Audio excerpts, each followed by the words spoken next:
السلام علیکم عزیزان من، ہم اس وقت ہیں اسپین کے شہر قرطبہ میں، اور یہ مسجد قرطبہ کا صحن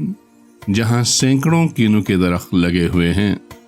کینو ابھی کچے ہیں مگر خوشبو ایسی ہے کہ دل خوش ہو جائے۔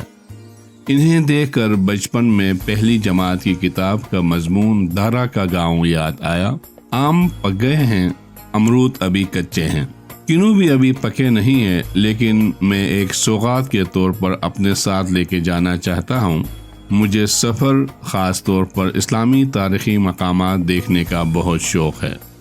اور ہر جگہ سے کوئی نہ کوئی چیز بطور یادگار اپنے ساتھ لے کے جاتا ہوں، اور اپنی سفری یادداشتوں کی فہرست میں لیبل لگا کر محفوظ بھی کرتا ہوں۔ انشاءاللہ واپسی پر ان یادوں کی جھلکیاں اس ویڈیو کے آخر میں آپ کے ساتھ شیئر کروں گا، لیکن یاد رہے میرے اس عمل کا دین اور اسلام سے کوئی تعلق نہیں ہے، یہ محض ایک شوق ہے، شوق دا کوئی مول نہیں۔ السلام علیکم، آئیے میں آپ کو اپنے گھر سے جو میں نے نواردات بڑی مشکل سے جمع کیا ہے آپ کو زیارت کراتا ہوں، تو شاید آپ کی دلچسپی کا سامان بنے۔ تو یہ ہے جی، سب سے پہلے میں آپ کو دکھاتا ہوں، یہ ایک درخت سے گرا ہوا ایک فروٹ ہے۔ یہ مسجد اقصی بیت المقدس کے صحن میں تھا، گرا ہوا تھا، سکا ہوا تھا، یہ میں نے وہاں سے لے کر آیا تھا بطور نشانی۔ اچھا جی، اس کے بعد میں آپ کو دکھاتا ہوں، یہ مسجد اقصی کے صحن کے مغربی جانب بہت سارے زیتون کے درخت ہیں، وہاں سے میں نے ایک ٹہنی اتار کے لایا تھا، ابھی زیتون اسی کے ساتھ لگا ہوا خشک ہو گیا، اس کو بھی لیبلنگ کرنا باقی ہے، ابھی میں نے باہر رکھا ہوا۔ اچھا جی، یہ وہی ہے جو کینو میں مسجد قرطبہ اسپین سے لایا تھا، ابھی مکمل خشک نہیں ہوا، اس لیے میں نے اس کو باہر رکھا ہوا۔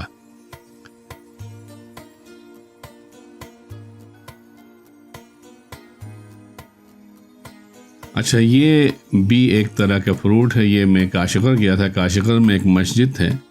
وہاں سے میں نے لیا تھا جی۔ اچھا، اس کے علاوہ یہ مختلف اولیاء کرام کے خانقاہ اور مزارات جو دنیا کے مختلف ملکوں میں، تاجکستان، ازبکستان میں، ایران میں، ترکی میں، جہاں جہاں میں گیا ہوں، وہاں سے میں بطور نشانی کوئی نہ کچھ لے کر آیا ہوں، تو یہ سارے ہیں۔ اس کے علاوہ اور بھی کافی میرے پاس ہے جن کو ابھی لیبلنگ کرنا باقی ہے، جس کی وجہ سے میں نے اس کو سائڈ پہ رکھا ہوا ہے،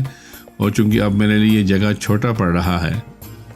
تو اب یہ جگہ جس کو میں نے گوشہ رومی کا نام دیا ہے، یہ مولانا رومی کے مزار کا قبہ ہے اور سیرامک کا بنا ہوا ہے، اور یہ مجھے اسلام آباد میں ایک کسی ادارے نے دیا تھا، اس پہ بھی رومی کا نقش ہے،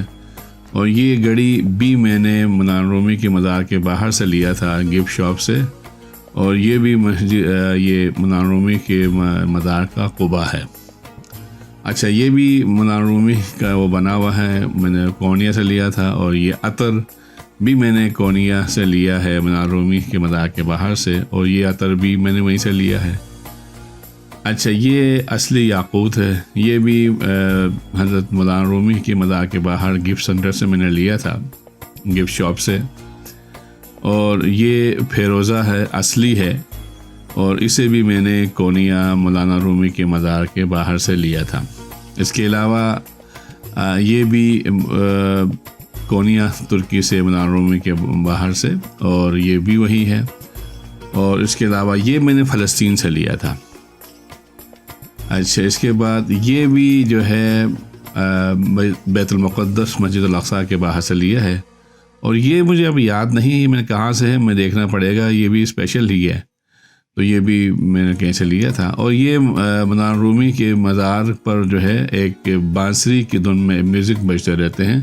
وہ ہے، اور یہ ڈانسنگ مولانا ہے، تو اس کے آن کرنے پر وہی میوزک اس پہ آتا ہے، آپ دیکھیں۔ تو بہرحال یہ میں زیادہ نہیں چلا سکتا کیونکہ کاپی رائٹ کا ایشو بنتا ہے، تو یہ سیل پر بھی اور چارجر کے تھرو بھی چارج ہوتا ہے جی۔ اچھا، یہ مولانا رومی کے مناقب پر لکھی ہوئی کتابیں ہیں، یہ ان کے مثنوی ہیں، کلید مثنوی جو شرح ہے، یہ 10 جلد پر ہے، یہ سبک سہل مثنوی ہے، یہ آسان ہے، یہ بھی مثنوی مانوی ہے، اور یہ مفتاح العلوم، یہ بھی مثنوی کی شرح ہے۔ اچھا جی،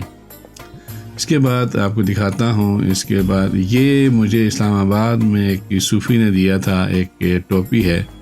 اور اس پر میں نے الگ سے ایک مضمون لکھا تھا بہت پہلے، وہ ایک خوبصورت کہانی ہے۔ تو یہ سارے مولانا رومی سے بلانگ کرتا ہے اور یہ میرا چھوٹا سا کتابوں کا ایک ذخیرہ۔